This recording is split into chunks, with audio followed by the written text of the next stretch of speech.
Game night. Hey, there we are. Hey, welcome to the Teachers Pep Rally. We're recording this initially live, and we've invited our good friend Dave Tarnoff to come back. He was a guest, I don't know how many seasons ago, but if it happened yesterday, it might as well. Yes, it feels like yesterday. Known you forever. Electrical engineer turned computer science professor and YouTube creator, which we'll talk a little bit about with information. But welcome. We're so happy to have you here with us to have some fun. I am. It was so wonderful to be invited. Thank you, guys. Yeah, we're good to have you back, Dave. Yeah, I'm trying to think. So the last episode we celebrated our 100th episode. So 100. Dave, you're 101 episode, and we decided to just kind of chill, have some fun. Yeah, that's binary, you know. Right. right. It's all zeros and ones. All zeros and ones. How hard can it be? How hard can it be? Well, unfortunately, the answer to that question with students sometimes. So it's all good. So how you been, Dave? What's up? What's new since we saw you last? Well, classes started. It's supposed to have started yesterday, but we had a little bit of snow, so they started today. And it's the class I got to teach this morning. It's wonderful. It's about math, the math for computer science students, and it's an old topic called discrete math, but it hadn't been taught as a topic in itself until computers really started to take off. And it's great because you get to show students that there's a new way there's another way we could look at this. So that's so cool. It's good. It's all good. And he's got, and for our listeners out there, he's got a library of videos. Amazing. It's a piece right there in your family room or your classroom, wherever you are, bedroom, watching him, learning from him. You could be miserable just like my students. No, it's really great. Seriously, his videos honestly, everybody that's watching this like that, they are great tutorial videos. They are phenomenal. Well, Fred, you've seen the video, and Pete, I don't know if you saw it too, but saw the video of me doing a tour of the DIY studio. Yeah, it's pretty much stuff I found in my basement. So cool though. Yeah, that's very cool. It's a grassroots. It's a studio that, first of all, it's a real studio. I mean, the DIY, whatever, it's the real deal. But how you did it, how you put it all together, is a sheer testament to who you are as a real creative, fun guy and you love to tinker with stuff, whether it's a car or whether it's tech. It's really, it came out awesome. So yeah, I mean, as you know, the tripod for many years, for a couple of years, was sitting in the back of my convertible Mustang because there was just not more room in the basement. That's where the camera was sitting. It's neat. Unbelievable. Neat. Hence, we call you Mustang Dave. Dave. That's right. So yeah, Dave was I don't want to say long-standing, but obviously when we were doing the Saturday mornings where we were gathering, Dave was one of the guys that was there every Saturday, kind of chiming in, making the conversation a lot of fun. And we're slowly rethinking, and that's been really slow, but how we could bring it back in some shape or form. Oh, cool. And I see Hal in the comments. Yeah, hey Hal. Hi Hal. Oh, there's Hal. Yeah. Yep, he was part of those every Saturday. That was so much fun. And it's interesting because this is going to be a little reminiscent of that, because Fred, you would always include some kind of game or something for us to play. Yep. And it just kind of allowed us to get to know each other a little bit more, have some conversations about things. It was always relatable to some kind of theme or idea or something you wanted to kind of teach us. So here we are. The gang's back. Here we are. Well, you know what? And that raises a good conversation topic for Dave. Dave is, like we said, a creator, and Pete did gaming. Aaron, you do gaming. I do gaming, gamification. Dave, is there anything that you've incorporated in terms of gamification or gaming concepts in your teaching? Ooh. Survivor, maybe. I haven't really done a lot of gamification in the class per se. I'm still old school, but we definitely use gamification and games in general as an example of bringing students through some of the topics. For example, the Bluetooth and USB. Sorry, I'm going to talk tech for just a second, but Bluetooth and USB, you've got the human interface devices like, mouse or a keyboard and so forth, but a game controller is an HID device, and you could create an HID device, a human interface device, with just about anything. And so the fact that they love games is a wonderful way to pull them into a topic, to draw them into a topic. Hey, how did they do this? In fact, in my discrete math class this morning, we played Wordle. And that was just, and they figured out how to make that game using just the theory behind making that game. That's cool. I mean, that's a great way to keep students engaged at that, keep them you're meeting them where they are, right? Yeah. So that's good. I was also thinking, Dave, that you over the summer had been doing some stuff and did a talk that was about the way that I'm going to totally mess this up because you're the person who knows this, but you were talking about the ways that games have evolved throughout? Oh, well, game controllers, how game controllers. Yeah.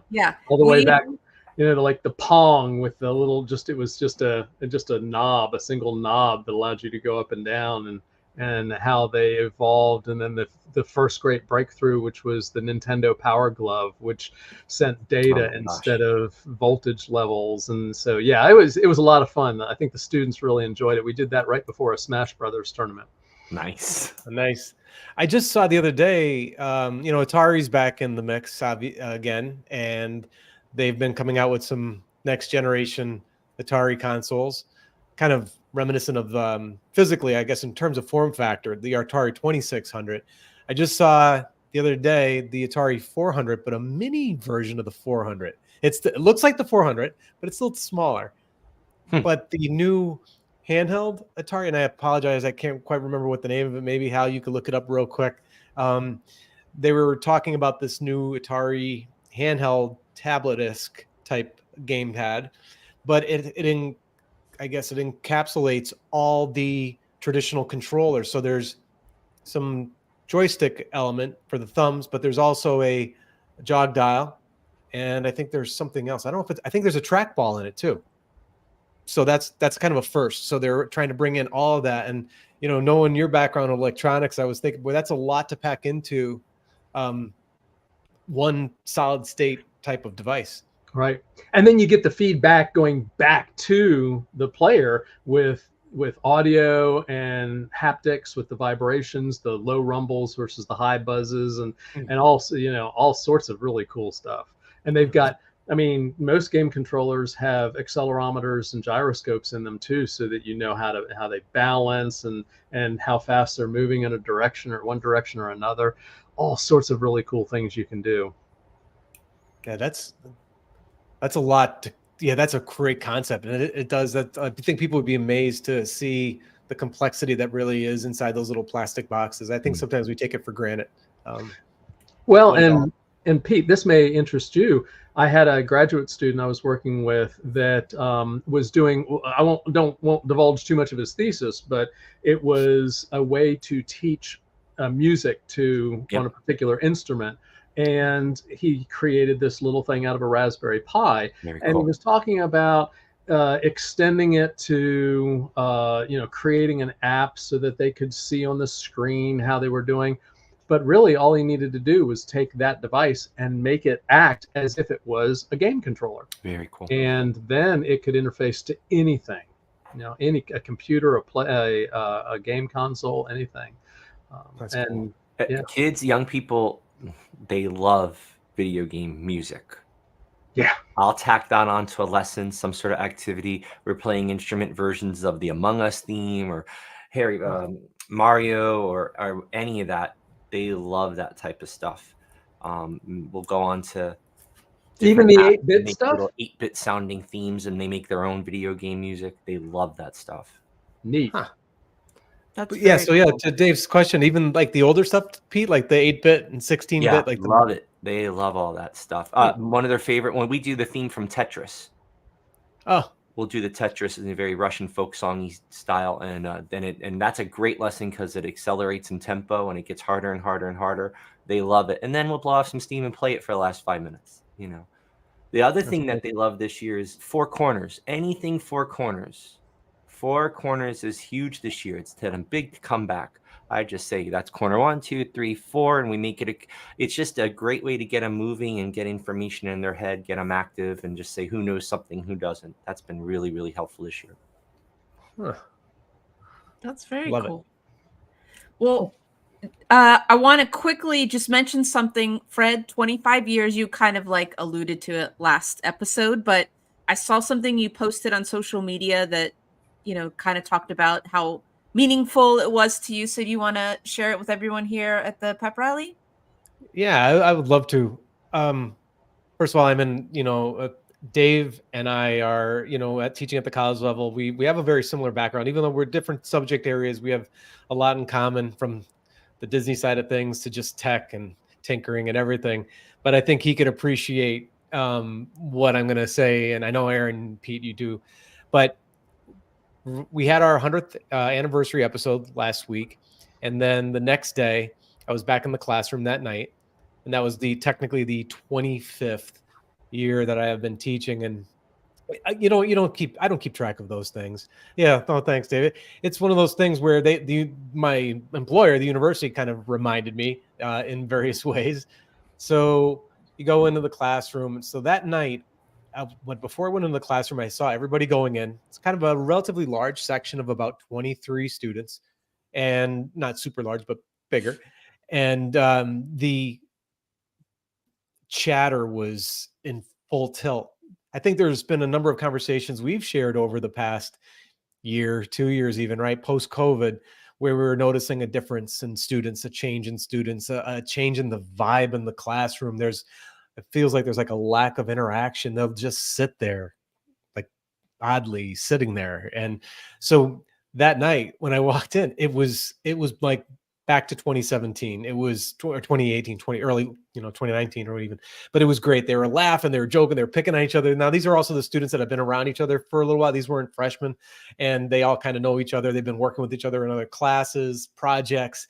And it was just it was the best anniversary gift you could ask for. It felt like it should. And it was a lot of fun. But I was thinking too, when I first started teaching, and for everybody that's watching this, technology is a continuum, and it is also like a pendulum. For as much as things change, sometimes they seem to stay the same. And Dave and I have both been teaching tech for a long time, and we remember the world before the internet, and we taught concepts before the internet. And now, I thought about that. I thought about the early classes. We were teaching before Google. So the Google search didn't exist. You use the library. Classrooms. So when I first started teaching, there was no LMSs, no learning management systems. So there was no D2Learn or Canvas or Angel or Blackboard or any of that stuff didn't exist. So if you had a class and you wanted to put materials up onto the thing called the internet, you had to build a website and you had to upload your own files, and that was it. Then we started to see the adoption of these classroom management websites, these learning management systems. And then we started to see the changing of the topics. Now, once again, we were still teaching databases and programming, but the programming languages began to change. So at the embedded system level, where we write software, at the machine level, I guess, so to speak, that kind of stayed somewhat the same, maybe. But at the front end, we started to hear about JavaScript and VBScript for a little while. So there was the scripting stuff happening. The browsers of choice was Netscape Navigator. There was no Firefox yet. Well, even though Firefox kind of pulls out of Navigator. Internet Explorer, remember now Microsoft was still thinking of the internet as the hula hoop. They weren't taking it seriously. They still wanted you to buy their software, install it, and kind of move forward. But then all all the internet started to show up. So Google became really the hip thing, right? You got to Google it. You got to use a Google search engine. And then they started to introduce some of their web-based tools, their web-based suite, G Suite. I think that was still then called that. Maybe it wasn't called G Suite. I don't know, but they're Google Docs, all that. And then all of a sudden it was becoming an alternative to Microsoft Word and all that. But I think this is like 99, 2000, 2001. What else starts to show up soon? The cell phones. So all of a sudden now we started to see 2007, right? I think is technically that year that we all say that's when the iPhone showed up. That's when smartphones showed up. But right around there, like 2006, 2007. Now students weren't showing up with them all that yet, though. However, it was starting to show up on our radar screen. And I can clearly remember having a conversation with an education. She was the education chair. So she would talk with me and we would speak about, should you let students come into the classroom with cell phones? And she quickly reminded me about the days when she used to battle students showing up to the classrooms with comic books. And they would put them in, they would have their book open in front of them, but they would have a comic book like layered on there. So she was trying to remind me that there's always a disruption in the classroom. But now the cell phones were showing up. And then I remember also starting to have conversations about how do we build software for these phones. And so we started to see the shift go to the mobile devices. And now here we are, like I said, 25th year into this. Now we have AI and we're trying to figure out how do we weave the AI into all that we do. So in my 25 years, I've loved it. I've had so many great students. I've had so many challenges. At the same time, we've never had a chance just to stop and slow down a little bit. It's always been chung, chung, chung, chung, moving forward. And I think that's what's also allowed me to want to keep coming back is I just like the pace of change. Now, you can't do everything on the bleeding edge of technology because there's challenges with incorporating that into the classroom. And now there's privacy issues, FERPA with data privacy for students.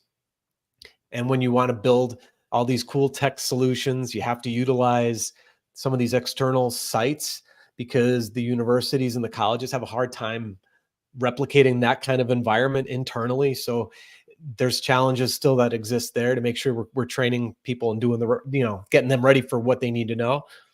But at the core of it all, and Dave, I don't know, maybe if you could agree with this or not, but it all comes down to three core skill sets. It's great to know programming and the math and everything, but you still have to be able to think critically, solve problems, and you have to be able to communicate both written and speaking or listening, how to get that idea, through your head. And that's the common thread through my 25 years, that's those soft skills that I'm still being told by employers, they want those things. Yeah, you can't operate as a silo anymore. You have to. There's the technology. Not only has the technology itself grown, but the complexity is so enormous right now that nobody can develop an app by themselves. That is a great point. And that is probably when I was brought on board to teach, that was one of the major components in our degree program was teams, problem-based learning in a team setting. And we've been doing teams in almost every class to the point of nausea. I mean, and y'all know, you've all been on teams. Teams is still a challenging thing. Yeah, getting people to collaborate and to communicate clearly and intentionally is really, I think, one of the things. It's really why we exist. I sometimes think. I mean, granted, there's some higher level learning that has to take place, but that skill set is still driven home, and nobody comes in mastering that.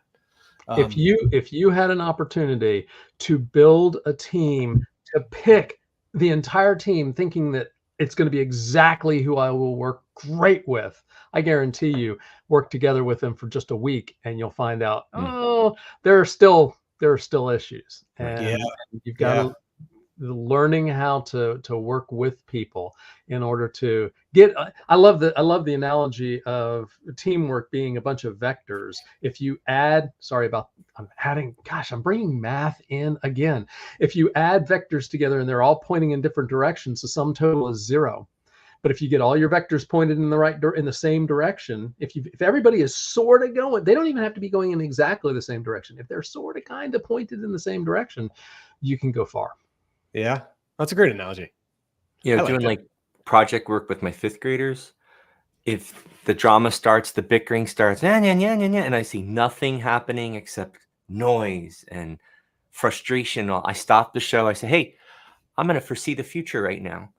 And they're like, what are you talking about, Mr. Rush? I said, I'm going to foresee the future. I'm going to tell you guys right now, during field day at the tug of war, you guys are going to have your butts handed to you. And they're like, what? What do you mean? What do you mean? I said, there's no way you're going to be working as a team well enough as a whole class. And those other classes, it doesn't matter you have the biggest kid in the school. Those other classes are going to beat you because they can all work better. I can see that right now by the way you are doing this project, the way you're working together or not, the way you're interacting with each other or not. And that shapes them up right away. But I said, you're going to crash and burn at field day. And you guys are showing me the future right now with the way you're doing this. And that sort of snaps them into everything. They take tug of war very seriously. It's very important. Yeah, that is very, very important. In elementary school, are you kidding me? Yeah. Field day was the best. Yep. So this kind of segues nicely into something that I was hoping we get to talk about. And Dave doesn't even know about this because it's something that him and I nerd out on about a lot, and that is, Dave, our doc conversation, where you think about your classroom setup, not just for your students, but for yourself or your office. If you're, a leader of a school or a superintendent or a division leader at one of our higher education places.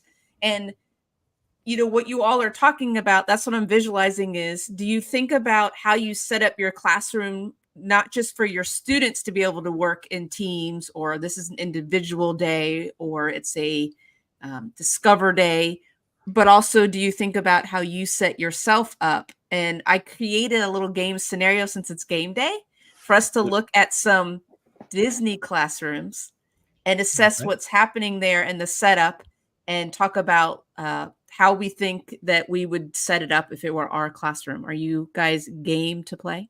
Yes, I please. am. I'm in. Nice.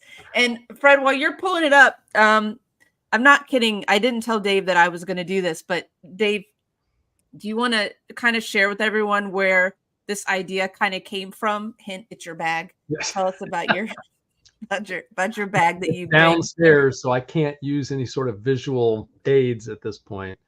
DOC, though, you didn't say what it stands for, right? So, designing our classrooms. Designing our classroom. And the idea is that everything has a place, a place for everything and everything in its place. I think that's and I have for lack of a better term, a bug out bag in terms of my briefcase. So if I need to be somewhere fast and have all of my stuff with me, this bag has it. It's got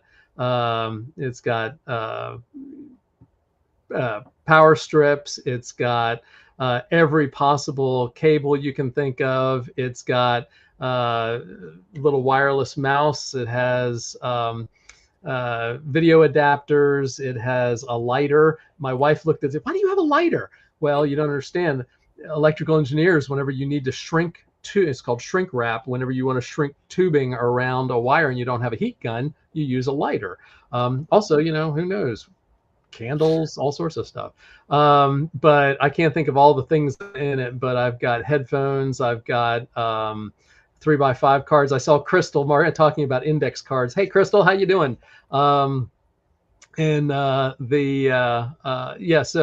But it's all laid out. It's wonderful. It opens up. I've also got my GoPro is in there. I've got my backup drive for all my videos and development stuff. So yeah, but it's about the size. It's about the size of a good folder, and I brought it down to the Aaron's conference. I call it Aaron's conference because it is Aaron's conference last June, and immediately had to start showing it to people. It was awesome. It sounds like it would be the size of a refrigerator, like he says. It's the size of a notebook. It's like a Mary Poppins bag, and literally there were moments where I was like, "Oh my God, Dave, this isn't working, and we need blah blah blah." And he's like, "Hold on," and he would open that bag, and sure enough, he'd have whatever I needed to connect this or screwdriver, that. pliers, yeah, all sorts of stuff. It was that's smart. awesome. That's a good thing to have. Yeah. Yes. So Dave and I have always kind of talked about this bag was kind of this inspiration for a while. You know, I've got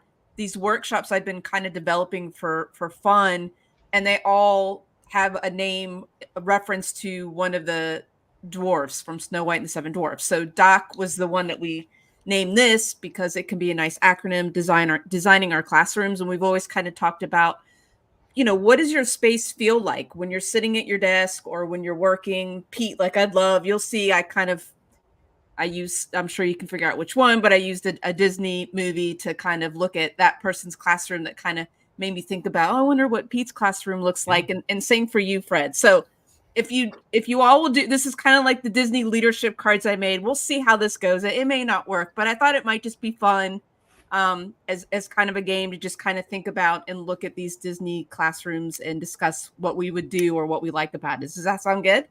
Cool. Yeah. Okay. So there's no wrong answers, but again, just thinking about how we prepare our workspace to be efficient and inspiring. So as you can go to the next image if you want, if you're watching live or you watch the replay on YouTube. So again, DOC is just the acronym Designing Our Classroom. And so let's look at the first one. So Monsters University. So I took some images from the movie so you can kind of recall, you can't see the whole space, but recall what it looks like. It's the type of room is really a lecture hall. It's made for a very large classroom body with stadium seating. I imagine Dave and Fred, you probably have taught classes in that similar type of setting. The focus is the student's attention to a single point at the front of the room, either like at a board. In this case, it looks like it might be a chalkboard. There's even a diagram. Is that a diagram of a human, maybe of a child? Not really sure. Anyway, so just thinking about, if you think about this space or a lecture hall or at Monsters University, how would you use this space to support your students to be successful? And Fred and Pete, since you probably teach in this often, I'm curious to hear your thoughts first. I'd get rid of the spikes.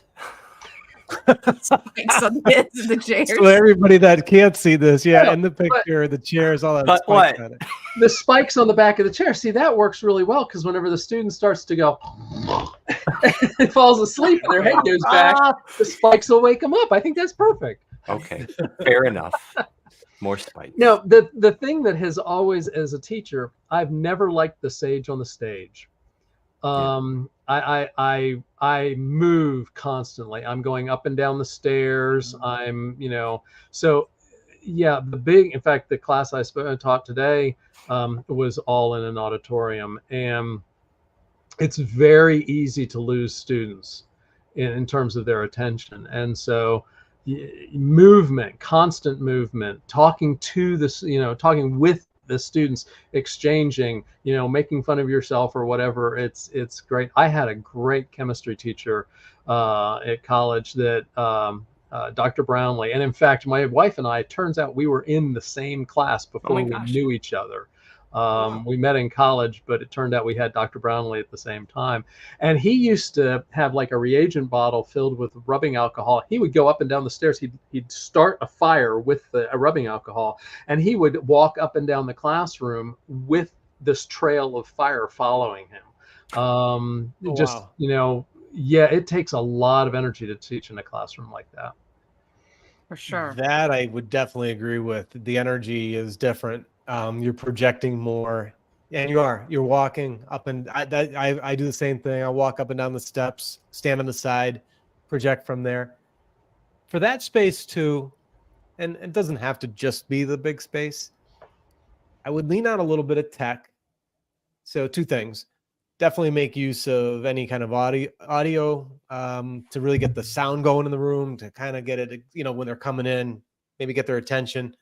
Make use of the screens for, maybe even a little bit of some kind of video to catch their attention. That may be the essence of the class, of some kind of like maybe a comedy clip, maybe something contemporary, maybe a news topic that's related to what you're going to kind of talk about, or a history topic.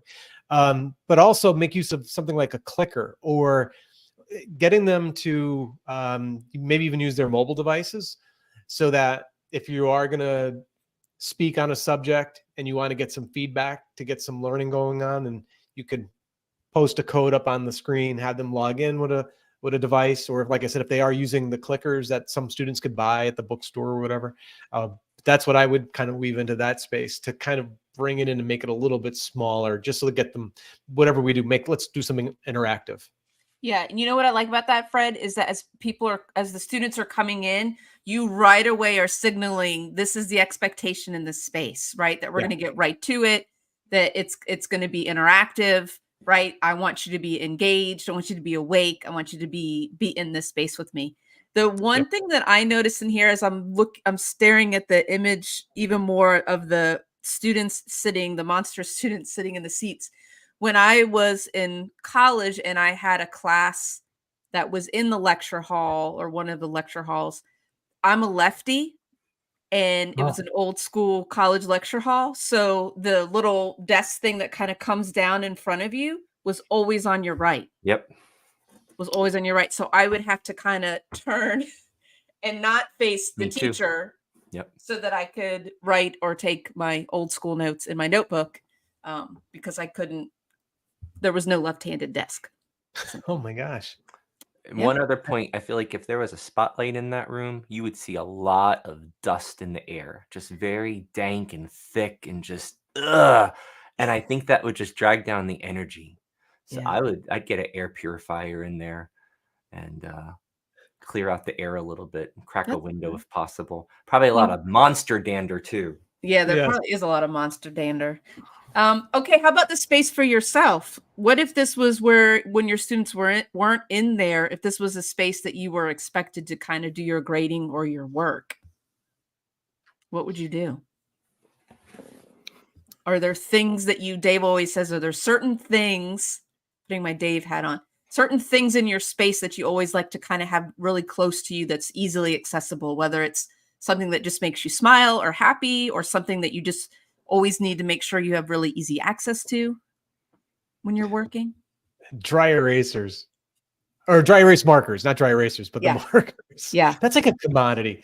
I don't know if anybody else experiences this, but remember we used to have these things called chalkboards, and there would always be chalk in the rooms. No one would be taking chalks, but for some reason, people walk away with dry eraser markers. And you I finally had to get myself to calm down, because I would keep a collection of them, because I would have students use them on little whiteboards at their desks, and they would disappear all the time, and I would lose my marbles. Because you're right, it was like, you don't understand. I need these right now today, and people keep taking them. It's just, I don't know what it is about those suckers, but they are. Do they still make the scented ones? Oh, good stuff. Good times. That's the good stuff. But see, with chalk, I could look at chalk and know exactly how much I had left. Yes. Oh. But the other thing was, I had did you, Fred? I'm going to ask Fred, because I'm guessing Pete and Aaron never even used chalk. But did you have a chalk chuck? It was like the pen that holds it that you put the pen in. You could put a chalk in, so that it gave it like a meaty feel to it. So yeah. Yes. Now hold on. My chalk chuck is in that room right over there, so I could be back if all dry erase markers went away and we suddenly had to go back to chalk. I would be there. I would land on my feet. And you know what? And you would, and even though I did, but you would never want to wear dark clothes. Any kind of blue pants, a blue shirt, black shirt. At the end of the evening or the day, you look like you just came through a chalk storm. Yeah, when my students would leave the front row, when they'd leave, there'd be this outline where their books and everything had been, this ghost outline from all the chalk dust that had settled over them. Yes. I had one that had 5 pieces of chalk to make Ooh. your staff on the board. Ooh, that's right. I forgot about I used those. to I- love Those it when the were music wonderful. teacher did That that. was Yes. student teaching in my first year teaching, not since, but like I Edward remember. Scissorhands, Yep. We need, hey, maybe we could get on Shark Tank. We can create one for expo markers. right? There you go. How about though when writing with chalk, they would sometimes just explode, or like maybe not Just explode, but, completely like Di- break. they would just fly Disintegrate. apart. Like you'd be like writing, all of a sudden it just You're- shatters into a million pieces. Fred, you're Those not are the supposed to. moments too. And then you'd be getting little pieces because there's no, then all the chalk will be gone. You're looking, trying to figure out how Fred, to. you're not supposed to teach angry. Don't teach angry. Right. You're just holding it. Oh, Right. I'm sure we've all had that professor who threw the chalk. Through the chalk. I was going to say that. Yeah. Oh yeah. What Yeah, about that when was- you were young and the teacher asked you to wipe the board Yeah. Mm, and then clean the chalkboard? That's a Ugh, big I deal. hate it. It was a big deal. It was an That's a honor, big right? deal. Yeah. that's a big deal. Oof. All right. Should we do another one? Let's go. I think Okay. Next one. I don't even remember what I did. Oh, Mandalorian. So there's a scene in the classroom. I think Grogu was in the Yeah, class. he was. This is Yep. more traditional, right? Setup typically consists of rows of fixed seating. Students face the instructor with their backs to one another. In this case, the instructor is a droid, it looks like. The classroom seating arrangement is historically common in colleges and universities. I would also say high school, minimizing student-student communication. And here's what you had said, Dave, largely supporting a sage on the stage learning environment. It does appear to the left, though, in this particular classroom in outer space, there's an interactive area to the left for the students. It's got equipment and globes of various planets. So again, how would you support your students to be successful in this setting? Fred, partly I feel like you would have to just calm the you-know-what out if you were teaching in Star Wars planet. Yes. Yes. So just a question. Are the desks movable? Let's assume yes. Okay. They're levitating. Oh, that's even better. Could use the force and move them around. Yeah, what are you thinking? Because that's always been me, is there would be days sometimes where I would rearrange my room 4 or 5 times because of the way my schedule was. Like I'd have one particular class where I wanted the setup to be more of like a circle because we were doing a Socratic seminar, but then the next class coming in was a totally different class. So, and I wanted them to work in teams. So then I would have to set them up into group settings. Yeah. See, I think Fred and I may be at a disadvantage because I don't have a classroom. The university assigns what rooms I have, and there's 10 minutes between the end of one class and then when I start my class. There's not a lot of time for that. And so it once again, for me personally, and I'd love to hear your all's ideas, but for me personally, it's just about coming in, having that energy, walking up and down, You're it. making sure that I make eye contact with the students. You can tell which students are the ones that are really bashful, and you want to just you kind of say, I understand where you're coming from, but you kind of make sure that it's personal. Yeah, I can't move. I mean, I can't rearrange my classroom. That would be a delight. I'd agree with that, Dave, because especially the setup and the setup aspect. If you do move things around, you have to be mindful of the time because the classroom definitely has to go back into the order that for that next teacher coming in possibly, and they may not be on board with that disruption. Even if it is engaging for the students, which is always frustrating, but I would, if time permitted, I would say kind of rearrange it, kind of what Aaron said, get them and go with that U-shaped formation maybe, or a circle, and kind of utilize that space much differently. You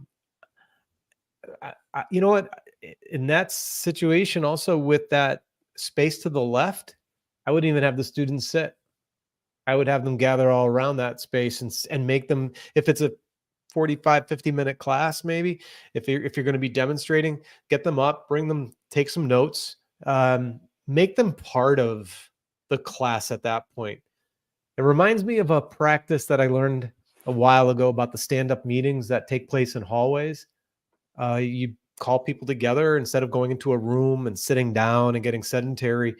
Have it right in the hallway. If it's if you're in a space where there's other students in your program or in your discipline or whatever, as they're walking through, they're literally coming through the classroom, kind of seeing what's going on. So I've tried that, but in this, I would have them stand up and stay standing around the area.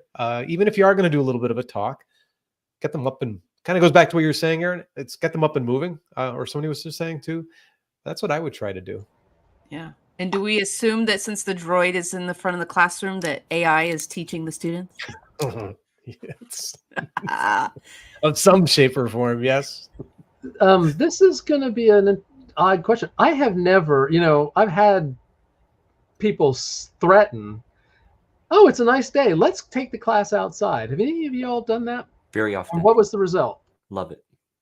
They love it. But can I tell you a quick story? Because I think time has passed now where I can't get in trouble for this.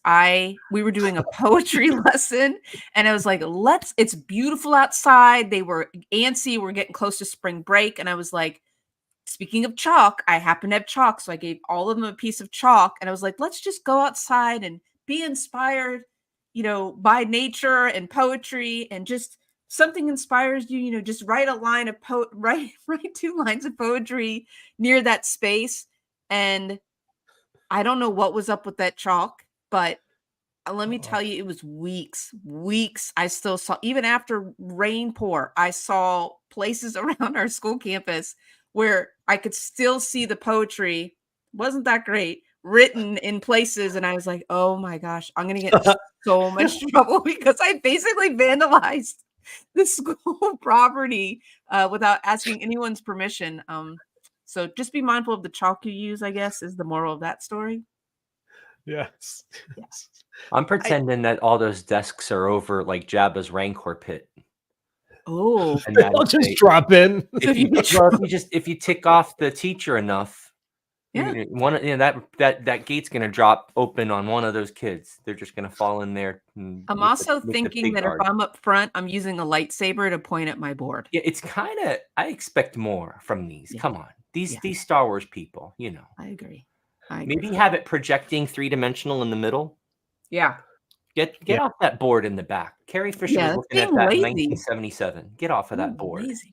I'd also like to know if there's something going to be hatched in those. Are those eggs? Could be. Oh, that would be cool. Could be. That would be interesting. Cool. All right. Let's do one more. I think there's one more on here. I kind of hinted at it. So this is Seoul. I got a little bit crazy on this. So there's 2 different classrooms, mind you, I feel like, in Seoul. First one is Joe Gardner's music classroom. I would call that a combination. There's only so much you can do, I imagine, Pete, for his particular classroom, where I think it must have been middle school, how he's got it set up. But, the idea is that it's great for classes with students with varying learning levels, methods of learning, maybe behavioral issues. You can mix and match the configuration to fit your needs. This is kind of what you were talking about earlier, Fred. I would imagine, Pete, like it depends on where for the sound. Would it, Pete, where you'd want certain kids playing their instruments? Is that there's a thought to it. There's a process to it, and there's I've always done what works best with the kids and the vibe and what our goal is. I didn't always, you're not doing a concert at Carnegie Hall, so I would not hesitate to break up that usual traditional seating. It looks like that's where they are, for a traditional classroom group. Basically, I'm having a hard time seeing it, but. And funny enough, he's got a chalkboard behind him. Look at that. Yeah, that is old school. All these classrooms are very gray and not a lot of light and color. They need color in there. That's important, right? Yeah. Yeah, I agree. Okay, so here's the one I'm really interested in hearing about from. So if you've seen the movie The Great Before, it's kind of that, part where all these little souls are getting ready to kind of find inspiration, find the thing that sparks them and who they're going to be. And then they get to go and they get a pass to Earth and get to go to Earth. So I kind of called that type, the way that it's set, because it's so vast, and there's, I don't know if you remember, you can kind of see in the background those little pink things are like different areas where they can go and discover things that might be of interest to them. So I call this more of like a Montessori setting. Designed to enhance learning and discovery. And the features include designated learning areas. These are the features that I guess Montessori has. Each classroom is divided into multiple learning areas, which I felt like kind of fit this. Limited wall decor. Well, there's none because there's really no walls in this scenario. Decorations are kept to a minimum. I guess that's so that the students can find their own inspiration, I guess, so that you're not kind of inspiring them with your own things. So either of the classrooms, free for all, but, how would you support your students in either one of these settings to be successful? Could you teach in either one of these settings is my question to you. And then how would you set it up for yourself to work and teach? I really like, so I've experienced through my kids, the Montessori system in the early years. So the discovery aspect, I get that. And I've seen it works as long as it's structured well and you're facilitating, the movement from station to station as a teacher. The one thing though, as you were saying that, Aaron, I was thinking about my lab space, my teaching, which my classroom is a classroom/lab space. And we had to make a decision at one point as to whether or not we could have movable desks. So our desks have embedded in them computers. So the students can come in, they sit down at the desk, they pull a drawer, monitor pops up, keyboards, and they can move it. We couldn't make the desks movable because they were wired. They had to be wired. We weren't, I want to say wireless may not have been a good solution for us at the time. Or would they be kept in a cart? Notebooks be in a cart. You have to hand them all out. So there's all that logistics. But what's really interesting is even now, like my upper division student, all my students, as soon as they walk into that space, immediately, for how open it is and how conducive it is for team, and it's a pretty big space. They come in and immediately sit down and they just sit in their chair and they pull their chair under. It's like this expectation or this norm. And I would love for them just to kind of come in and mill about, but it would take a lot of conditioning or deprogramming for them to understand that they could use the space as they see fit. Yeah. I had an interest. One of the for those of you who have experience with Montessori methods, does it seem to take more personnel in order to? I mean, it seems like the management of a classroom, when you've got them trapped inside that box, one person can handle it because they're trapped. But if they're able to wander freely, does it seem to take a little bit more energy or personnel in order to handle something like that? Is it personnel or is it personality? I wonder if how much of that's a factor too. I know that the teacher that my children had, she was just solid. She was like, boom, right down the middle. She did have a good helper though too. So. Yeah, I don't know. I did it on my own, and it wasn't really a Montessori thing, but I would do a lot of personalized projects, or we would be trying to reach certain standards, let's say in writing, and I'd kind of give them a little bit more freedom to, like, let's say research whatever you want, and then this is what you're going to write about. So then I would have days. It was only me. I only had myself. So it took a lot of work, but once I started doing it, then the next year it got easier and easier. And I would make paper signs that when they came in that day, they knew that was the expectation. And I would kind of label the corners or certain stations. This is what the station is meant for. But I even had some desks kind of on their own on the outskirts facing the wall for those students that just really needed that time to just kind of work on their own for a little bit, get caught up, or needed me a little bit on a one-on-one while everyone else was working in whatever way they were allowed to work in that space. And they could rotate any time throughout the class period. So it could get a little chaotic, but once they got the swing of it, like they couldn't wait till it was days like that, because then they were in charge of what they were going to do, their time management, what the expectations were for whatever the final, assignment was going to be. And they liked it. That's what makes the three of you incredible teachers, is that even if it looks scary, I'm going to try it anyway. Yep. Yeah. And that's that. Sometimes we fall on our face. Yeah. Well, okay, how can I adjust or maybe try something new? But sometimes, even if it takes a lot of upfront work, like you were just describing, Aaron, that then the next semester is like, oh, now it's tweaking. I've done the alpha model. Now I need to do beta, and so on. So I think that's what makes the three of you great teachers. Oh, thanks, Dave. Thank you. Appreciate that, Dave. I'm gonna go all nerdy because I blew up the screen because it was driving me crazy. I haven't seen this movie, by the way. So Really? yeah, I haven't seen it yet. It's out in theaters right now, by the way. I know, right? So, I know that because I went and saw it last night. oh, very cool, very cool. So I'm assuming middle school jazz band, stage band thing. I see we have our saxes in the front row. We have to the left, we have our battery, we have our drums, and we have our stand-up bass. You got a guitar, very cool. In the back, you got, looks like maybe 2 trumpet. But on the side, you have, coming up from the back all the way to the front, you have all these trombone players. I was a trombone player, 5th grade through college. The guy in the front with the hat, he has the best posture for a trombone player. That's telling me he's the strongest one, and he's probably the loudest one. I'd put him in the back. I'd have all the instruments together at first for a while, and then as we got better and stronger and more confident, we would mix it up, and then trombones wouldn't sit with trombones and saxes wouldn't sit with saxes and all. And then, gosh, I look forward to the day later in the school year where those music stands disappear and the music's up here, more importantly here, and they're standing up and they're moving around, and maybe they're starting to form their own little small mini jazz band, because that's what jazz needs. That's a lot of sound in that room, that poor guy. Yeah. But I'm just good. All nuts and bolts. I would not have that guy up there. There's a reason why that trombone player is sitting in the front. Yeah, by himself. That's awesome. And that's a great observation, though. That's a great observation, especially knowing the movie and what's happening in the scene. So well done, cool. Pete. I'll have to watch it.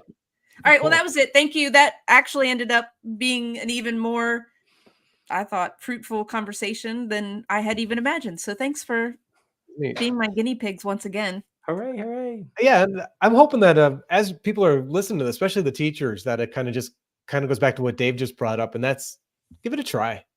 Mix it up. You make a mistake and make a mistake. And no one's gonna hold that against you. No. All right. So let's do a little trivia. We go. 5 categories. All right. Ooh. Are you smarter than ... I took 5th grader, 9th grader, 12th grader, and genius. That's all in there. Great. We have arts and entertainment, theme parks, literature, and nerds or us. Oh. Nerds or us. And 50 points. Yeah. Okay. And you gotta you all have a sound maker or something? Okay, good. Sound maker. And answer it in the form of a question. And we'll just see what goes on. We'll let Aaron pick first. So Aaron, the categories are you smarter than, arts and entertainment, theme parks, literature, or nerds or us? Let's do theme parks. And by the way, can our audience participate too? Oh, people please. Here real time? Yeah, please. Please. All right. I'm scrolling. All right, theme parks. All right, here we go.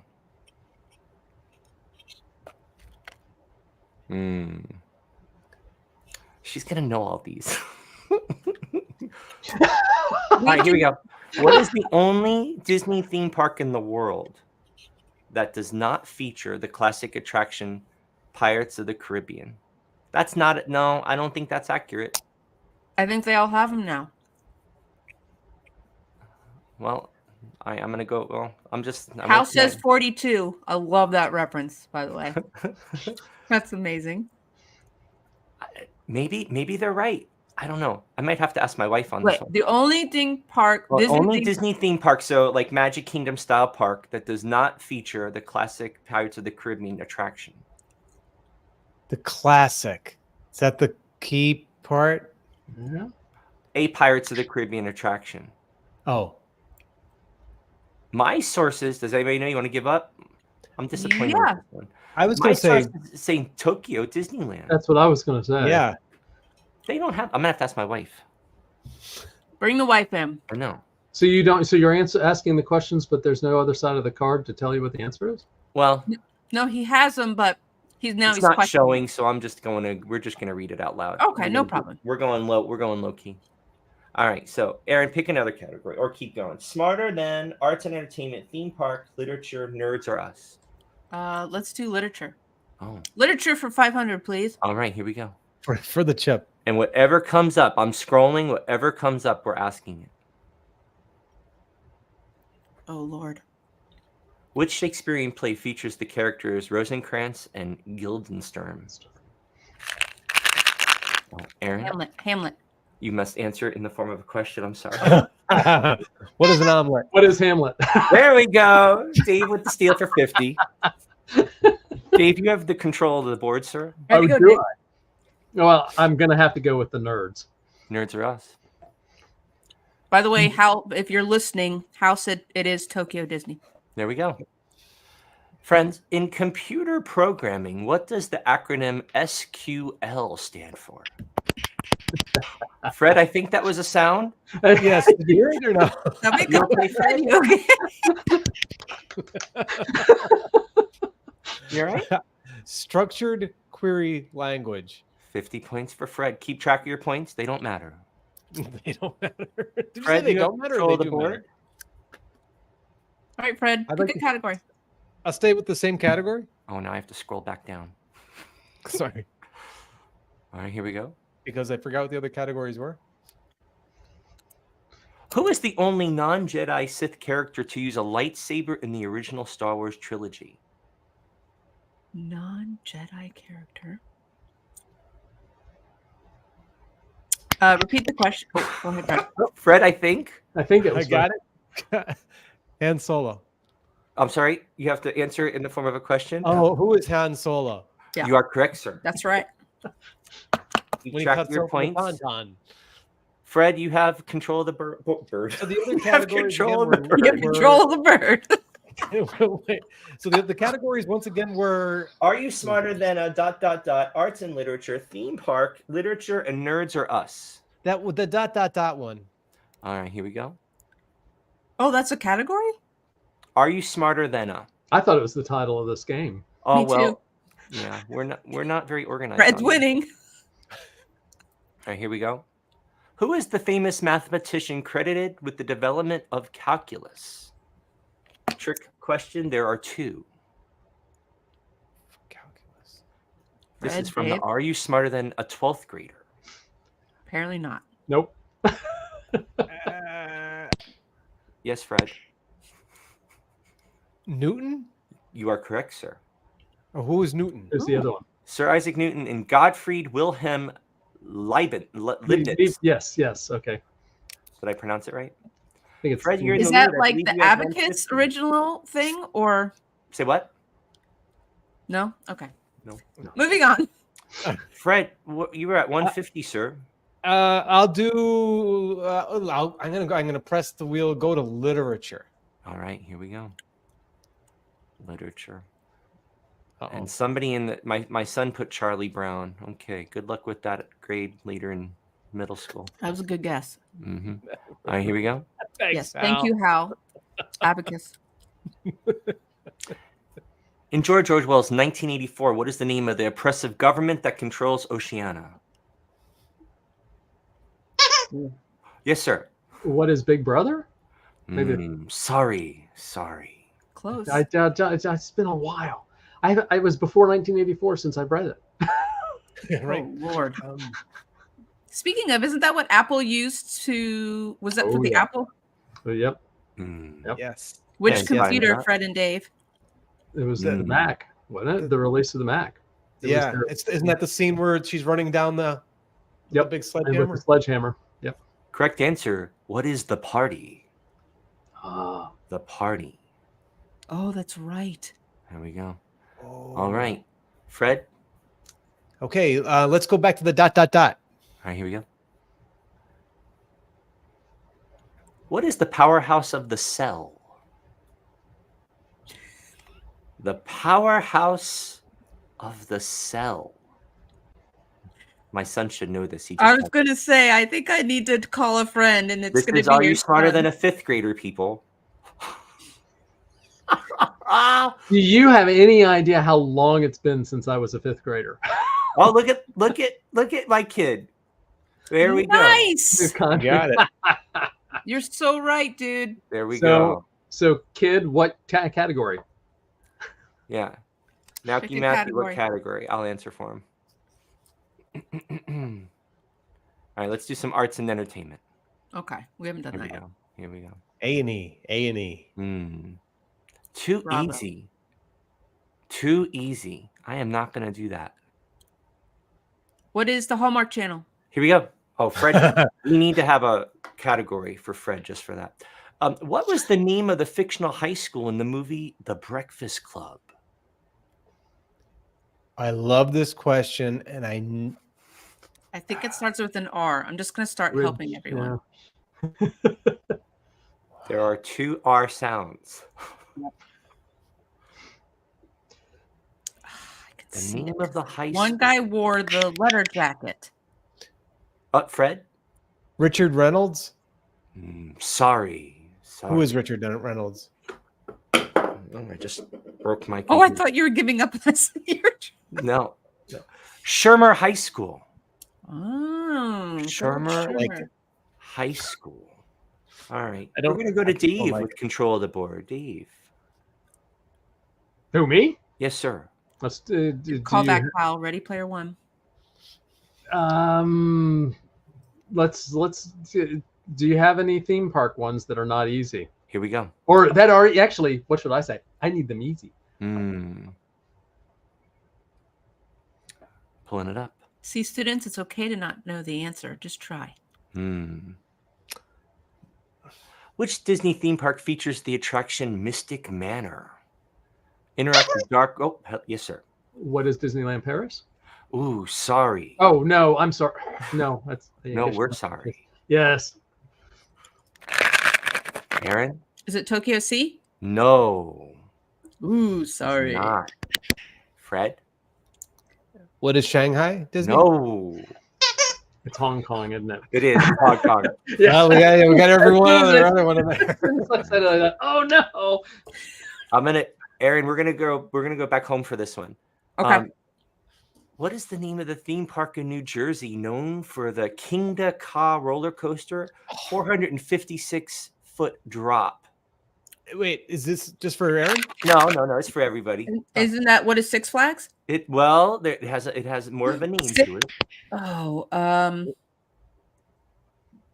it has more of a name to it. It's longer than that. Okay, Fred, go ahead, His Fred. head's gonna explode. Fred, were you Great trying to adventure. answer, or were What you is- on the what is ride? Great Adventure. Yes, Six Flags Great Adventure, Jackson, That's New like good Jersey. seven. You could see New York City from the top of that ride. Jackson Township.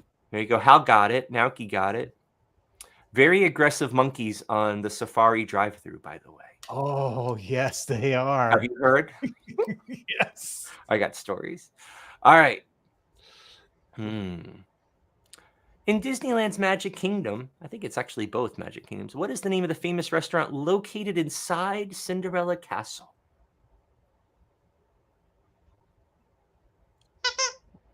What is Whoever that was. Cinderella's table?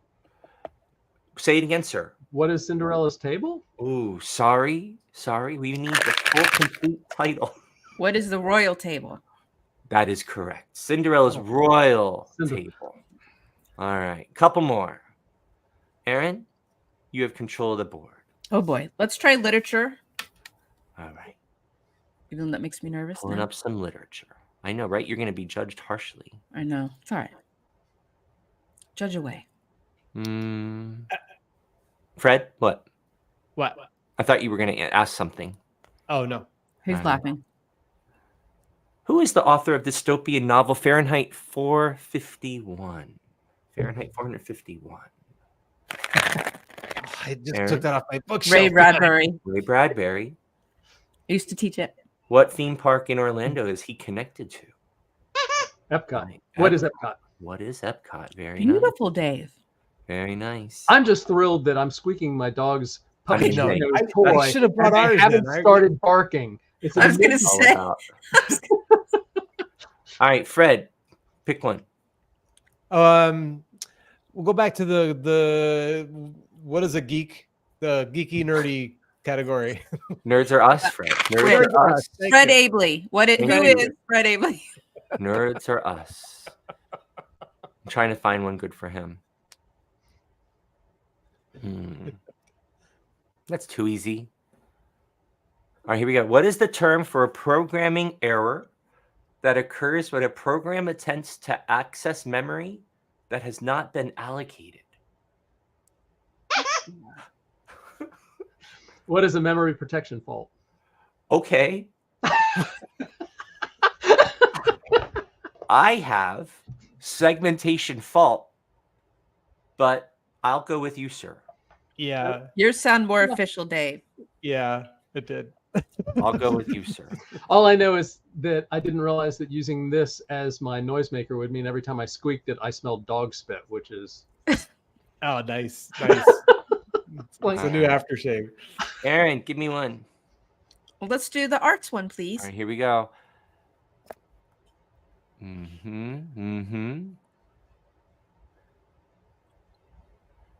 This musical was written by Claude Michel Schoenberg, Alain Boublil, and Herbert Kretzmer. It's a musical. I say it's an operetta, but it is a musical. Wait, say them again. Claude Michel Schoenberg, Alain Boublil, I think I'm saying that right, Herbert Kretzmer. Mr. Fred. Oh, that was me, but I think I got it wrong. I was gonna say the Phantom. What is the Phantom of the Opera? Same time period. It's cats. Part of the British invasion on Broadway. Mr. Hal got it right. Oh, Les Mis. Les Miserables. There we go. Jean Valjean. Good job, Hal. Feel good musical. All about a loaf of bread. All right. And then let's get Mr. Dave one more and then we're out of here. Okay. Yeah. The Beatles. The Beatles. Literature. All right. Last one of tonight. Who wrote the science fiction novel Dune, set in a distant future amidst of sprawling interstellar empire? Who wrote Dune? Part 2, the movie's coming out very soon. Yep. Yeah, it looks amazing. And wrote there's that? Who wrote the actually, book? I think there's a neat documentary on the author writing Dune on Amazon, either Amazon or Netflix. I think Aaron's answering. Is that yeah, Hal got it. Frank Herbert. There we Herbert. go. Herbert, I have, but we'll take Hebert. It's Herbert. There we go. Wonderful. Frank Well, Herbert. I believe, Fred, did you win? I think Fredo won. We- I lost Some track of the lovely score, Dave but was yeah. a close second. And I he know said I was he- last. That's it. No, you were second, I think. This was pulled together last minute today, and we will improve on this for the next one. No, We'll that have was some fun. I loved it. Visual aids next time. We'll get a board going and all. Yeah, I'm gonna work on my noise maker. All I had was Yeah. this thing of gum. There we go. Yeah, I was using my Normandy invasion clicker. Oh, look at Oh, that. that's good. Look Yeah. at that. Wow. Very cool. So I gotta work on. I like Dave. Yours was the best because we have a squeak toy that's absolutely insane right now in the other room. It's like he's all over that one. I should've Your brought that dog one. could play. I truly am amazed. I didn't have two 80-pound, we call them Great Deppards, half German Shepherd, half Great Dane. I'm surprised that they weren't my lap, but they must be asleep. Very cool. Dave, just in general, when you said that, like how tall will they get though? You already said the weight, but how tall does that mean? That means that he can come up to, so he walks onto the couch. Just no hopping or anything. He just kind of just walking and not even, but whenever they come up the stairs from the deck, when he comes up the hill and hits the stairs, he takes them 4 at a time. Wow. He takes the steps 4 at a time. Jeez. Wow, It's a big baby. Yeah, and just as sweet, but they're thinkers. They're thinkers. 4 at a time, though. That's crazy. That's a huge dog. When you open the door and the squirrels are all over the deck, the two of them are just looking, going, squirrel. I'm chasing weirdest dogs we've ever had. Well, Dave, thank you so much for coming on and playing with us and catching up. It has been such a pleasure. And I'm going to plug your YouTube channel, Intermation. Yeah, or you can go to his website, intermation.com. Check it out. He even helps someone like me who knows nothing about computer science and not so great in math understand it very easily. So thank you for coming on, and hope you have a wonderful semester. You said it just started back this week to school, so stay warm. Yep. And I mean, as far as the stuff on the web is concerned, just search Intermation on YouTube and you can find anything from history and math and computing and embedded systems like Fred was talking about. Yeah. But I really appreciate y'all. Any chance I get to hang out with you all is just wonderful. Well, we're going to invite you back then. That's a given. And Pete, real quickly, where can our friends find us? Yeah, YouTube, wherever you're listening to us as a podcast, leave us a review. Make sure you subscribe. We are on Facebook. We have our website, teacherpeprally.com, and also on Instagram. All right, great. Well, this was a lot of fun. Yeah. Next week, right now, we're going to have Jen Shirley come back. And, you know, Fred, you had mentioned earlier, and I know you and David talked about this, that it's just kind of, it's a different body of students, right? And so how do we kind of help them K through 12 and support the parents in supporting their kids? And also, more importantly, what I've asked that we talk about is what do we do in higher education then when they graduate high school and now you all get to see them and you're running into some things and they're running into anxieties and just things aren't clicking. So we're going to have a conversation about that next week. Sounds good. She was great. Hope everyone has a great rest of the week. Be safe out there. See ya. Good night, everybody. Bye. Click. See ya. Click or click.